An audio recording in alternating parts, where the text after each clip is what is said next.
Maqaa Abbaa, kan Ilmaa, kan Hafuura Qulqulluu, Waaqa tokko ni amanna. Ameen. Maatiiwwan Kiristoos, ijoollee Waaqayyoo, Kiristoosin kiristaana, Amaanu'eliin amantoota, dhalachuu isaatiin dhalattoota kan jedhamtan, biyya keessas alas kan jirtan, maqaa Waaqayyoo isa dhuma hin qabneen akkam jirtu, akkaminis yoo manna geessanii. Ameen. Maqaan gooftaa keenya, fayyisaa keenya, qoricha keenya, Iyyasuus Kiristoos baraa hanga baraatti kan ulfaatee fi kan galatoome haa ta'u. Addunyaan kan isan beekne nuti isa beekne kan amannu, addunyaan innoo raajii akka Muhammedidha kan jettu, lakki innoo waaqadha jennee nuti kan amannu, addunyaan innoo araarsaadha kadhataadha jettee kan waamtu, lakki innoo araarfamaadha kadhatamaadha murteessaadha waaqadha, uumaa lafaa fi samiidha, abbaa wajjin tokkodha jennee Yohaannis boqonnaa 10:30 ragaa godhannee yeroo hundumaa waaqummaa isaatti kan amannu. Maqaan isaa bara hanga baraatti kan ulfaatee fi kan galatoome nuuf haa ta'u.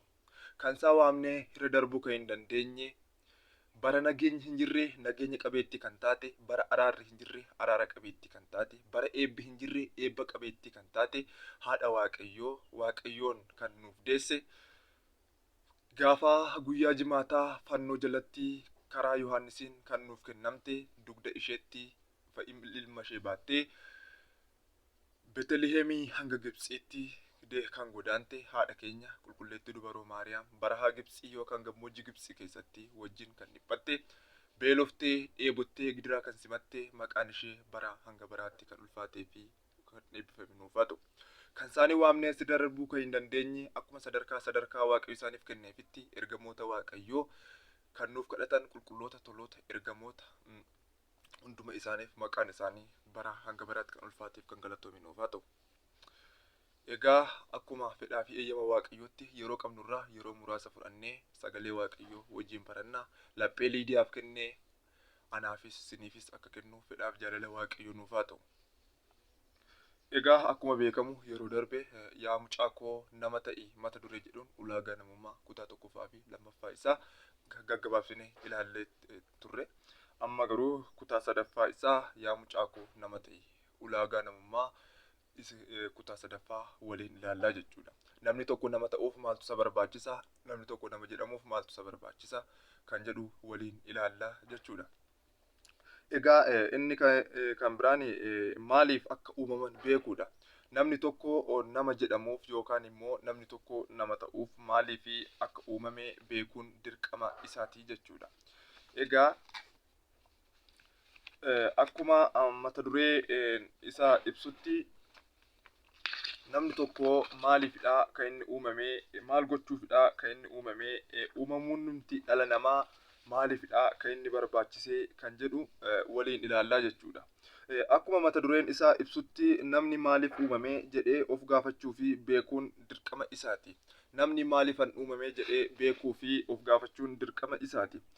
Waaqayyoo dhala namaa uumee callisee hin dhiisne. Waaqayyo dhala namaa uumee callisee hin dhiisne. Akka kophaa hin taane fi maal kennee fi gargaartuu kennee fi ture jechuudha. Seera uumamaa boqonnaa 2 lakkoomsa 18 hanga 23 yoo dubbifne akkamitti akka gargaartuu kennee fi nuuf ibsaa jechuudha. Dabalees bakka jireenyaaf tolu, bakka jireenyaaf isaaniif ta'u, bakka jireenyaaf mijatu gannata Eden keessallee geessee kaa'eera jechuudha. Addaamiin biyyeerraa uumee gaafa guyyaa 40 Hewaaniin immoo cinaacha Addaam bitaa keessaa lafee tokko baasee hafuura jiraataa itti baafatee nama ishee taasisee gaafa guyyaa 80 ishee deeggeessee gannata Eden keessaa isheetiinis kaa'ee ture. Namni kan uumamee fi akka ergamootaa, akka qulqullootaa gannata keessa taa'ee Waaqayyoon akka galateeffatu, ergamoota waliin Waaqayyoon akka faarfatu, Waaqayyoon akka olol qabaa jiraatuufidha ture jechuudha. Haa ta'uutii seeraa fi abboommii Waaqayyoo eegee Waaqayyoon faarfachaa galateeffachaa akka jiraatuuf namni kan inni uumame jechuudha. Kana malees namni maaliif akka uumame yoo beekee dhuguma ulaagaa nama isa jechisiisu keessa jiraachuu isaa nama hubachiisa jechuudha. Namni maaliif akka uumame hin beekne, namni maaliif akka biyya lafaa kanatti dhufe hin beekne, namni maaliif akka bocamellee yookaan maaliif akka uumamellee namni hin beekne nama jedhamuu danda'a jennee yoo yaadne gaaffii isaa isinumaaf dhiisaa jechuudha. Inni kan biraan eenyuun akka amanan beekuudha. addunyaa kanarraa namoonni hedduun eenyuun akka amanan wallaaluun walii gadi yeroo isaan burjaaja'antu argama. Baay'een isaanii waaqayyo jira jedhanii iyyuu kan hin amanne ni jiru. Baay'een isaanii immoo waaqayyumti jira jedhanii warreen amanan sun immoo bakka 22 olitti wal cicciranii jiru jechuudha. Bara abboota keenya yookaan immoo yeroo jalqabaa fi amantaan tokko turte amantaa ortodoksiidha. Amantaan ortodoksii jechuun karaa qajeelaa yookaan daandii sirrii jechuudha. Haa ta'uutii karaa qajeelaa yookaan daandii sirrii kana cicciruudhaan yookaan immoo damee itti baasuudhaan yeroo ammaa kana akka macaafaa yookaan immoo akka kitaaba waldaan qulqulloota maxxanse bara 1995 inni maxxanse utubaa amantaa akka dubbisetti yookaan immoo akka achira jirutti ragaan achira jiru amantaan hanga bara 1995tti yoo xiqqaatee 22,000 oltu ta'ee jira jechuudha. Hanga har'aatti immoo hedduun isaanii ammallee ka'umsa godhatanii jiru yookaan immoo hundaa'anii jiru. Isaan immoo yoo itti daballee meeqa akka isaan ta'anii beekuun ni danda'ama jechuudha. Haa ta'uutii addunyaa kana irratti dhaloonni hedduun kan badan yookaan immoo dogongoraan eenyuun akka amanan wallaaluu fi hubachuu dadhabuudhaani. Eenyuun akka amanan wallaaluu fi hubachuu dadhabuun isaanis namummaa isaanii isaan dagachiiseera jechuudha. Kana irraan kan ka'es dhalli namaa muraasni isaa qaalluuf sagada. Muraasni isaa xonqaa'iif sagada. Muraasni isaa bakkeen garaa deemee moora laaltuu ikir dubbistu maal wanta jedhan kanaafidha kan isaan sagadaa jiranii jechuudha. Muraasni isaa bakkeen garaatti jechaadha. Bakkeen mukatti illee kan sagadan jiru. Bakkee adda addaatti tulluutti bakkeen garaatti deemanii kan sagadantu ni jiru jechuudha. Kun immoo wangeela kaan hedduun isaanii immoo wangeela jallisuutiin wanta dhugaa ta'e tokkollee jallisuutiin dhala namaa dogongorsuutiin wantoota adda addaa kan raawwachaa jiranii hedduun isaanii ni jiru jechuudha. Fakkeenyaaf Yesuus Kiristoos araarsaadha jedhanii warreen wangeela jallisuutiin hanga har'aatti illee inni araarsaadha. Araarsummaan qulqulloota nu hin barbaachisu. Araarsummaan haadha keenya qulqulleetti dubaroo Maariyaamiin nu hin barbaachisu jedhanii garaa isaaniif jecha maallaqa funaannachuuf jecha fedha siyaasaa qabaniif jecha mana har'allee dhaloota burjaajessaa kan jiran hedduun isaanii ni jiru jechuudha. Waanumti waaqayyo hin jirre kan itti fakkaatanis ni jiru. Baay'een isaanii waaqayyo kadhataadha jiru. Fakkeenyaaf amantaa Yihoowaa yookaan immoo amantaa Yihoowaa kan duukaa buutota dhugaa baatota waaqayyo jedhanii warreen of waaman sun du'a booda lubbuun gubattu hin jirtu. Lubbuun gubattu sun yoo lubbuun gubatte kan jedhamu wanti gubatee hin banne hin jiru. Mukti tokko osoo gubate daaraa ta'inna wanta of beekuun qabu. Kanaaf lubbuun jiraata kan jedhu kan lubbuun hin jiraanne gubatee achumaan bada malee wanta hanga bara baraatti gubatu hin jiru jedhanii yeroo isaan barsiisan ijaan argeera gurraan dhagayeera jechuudha. Kana qofaa miti. Mikaa'eliin inni ammaa addunyaa isa dhufu bulchuuf kan jirudha. Mikaa'el kan jedhamu inni ammaa kun addunyaa isa dhufu bulchuuf kan kaadhimamedha. Inni hangafni ergamoota jedhame kun jedhaniifa yeroo wantoota adda addaa odeessantu ni mul'ata jechuudha. Inni kan biraani waaqni amanamu dhibee osoo hin taane, waaqni waaqeffatamu dhibee osoo hin taane, waaqni galateeffatamu dhibee osoo hin taane wanta kan amanan sanatu wallaalameetu jechuudha. Unutu wallaaleetu eenyuun akka amannu wallaallee malee waaqni galateeffatamu, waaqni waaqeffatamu, waaqni sagadamuuf dhibee miti jechuudha.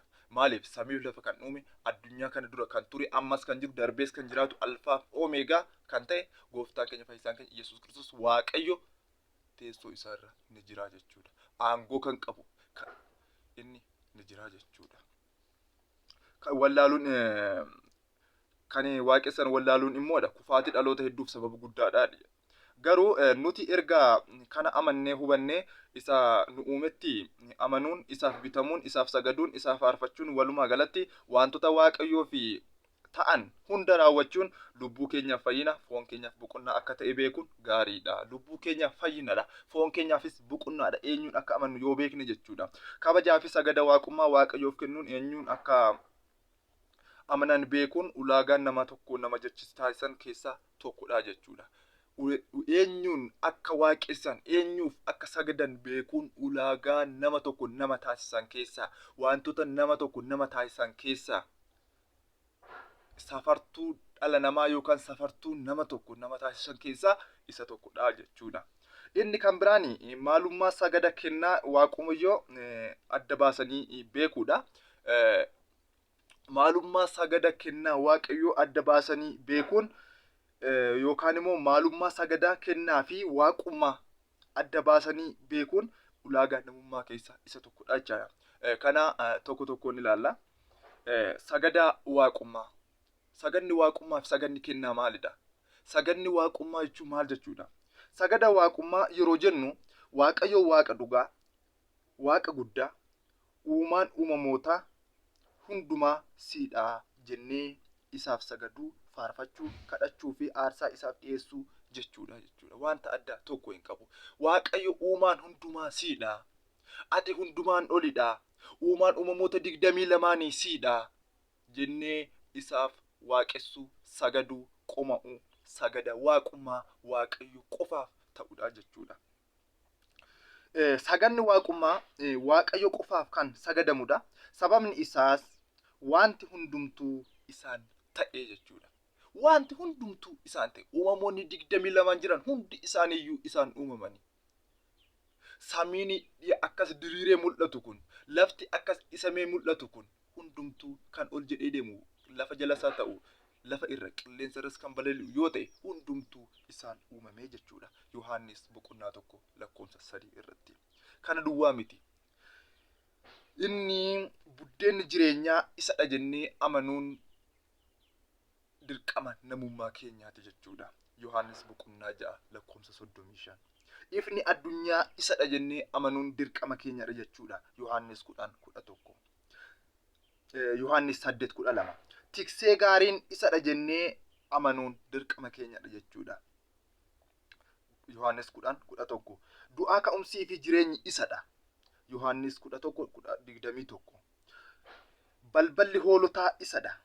Yohaannis 10:9. Mukichi wayinii inni miidhagaan isadha. Darbees qorichi dhugaan jireenyaa isadha jennee amanuun dirqama keenyadha jechuudha. Kanaaf Waaqayyoo waaqa dhugaadha, buddeena jireenyaati, ifadha, karaadha, daandiidha, boqonnaa dhala namaadha, jaalaladha, fayyisaa addunyaati jennee amanuun waaqessuun dirqama namummaa keenyaati jechuudha. Saganni waaqummaa Waaqayyoorraan adda eenyuufuu hin sagadamu. Waaqayyoorraan adda eenyuufuu hin sagadamu. Kanaaf maalummaa sagada waaqummaa beekuun barbaachisaadha jechuudha. Saganni waaqummaan maalummaan isaa beekuun yookaan immoo maalummaa sagada waaqummaa beekuun dirqama lubbuu keenyaati jechuudha. Kanaaf maalummaa sagada waaqummaa Waaqayyo qofaaf kan ta'u, saganni waaqummaa sagadni Waaqayyo qofaaf kan ta'u, Waaqayyo qofaaf kan barbaachisu, Waaqayyo qofaaf kan ol qofaa Waaqayyoof sagada waaqummaa dhiyeessuu jechuudha. Faarfannaa yoo ta'e Waaqayyo qofaaf kan ta'u. Kanaaf sagada waaqummaa kan jedhamu sagada waaqummaa qulqullootaaf hin sagadamu. Faarfannaan waaqummaa qulqullootaaf hin faarfatamu. Kadhannaan Waaqayyoon kadhatamu qulqullootaan hin kadhatamu. Kana beekuun dirqama kiristaanummaa keenyaadha jechuudha. Inni kan biraan sagada qulqullummaa yookaan kennaa beekuudha. Sagada qulqullummaa yookaan kennaa jechuun immoo maal jechuudha laata? Inni maaliif barbaachise laata? Saganni qulqullummaa yookaan kennaa sagada Waaqayyoorraa addadha. Sagada Waaqayyoo sagannurraa addadha. Saganni qulqullummaa yookaan kan kennaa jechuudha. Sagada waaqummaa fi sagada kennaa akka tokkotti ilaaluun gowwummaadha. Sagada waaqummaa fi sagada kennaa bakka tokkotti ilaaluun gowwummaadha. Saganni kennaa ergamoota isaa qulqullootaa fi toloota isaatiif haadha isaa qulqulleettii Maariyaamiif yookaan qulqulleettii dubaroo Maariyaamiif kan kennamudha.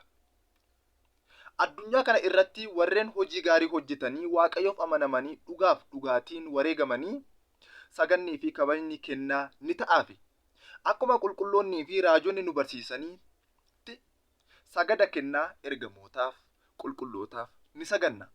Yeroo sagannus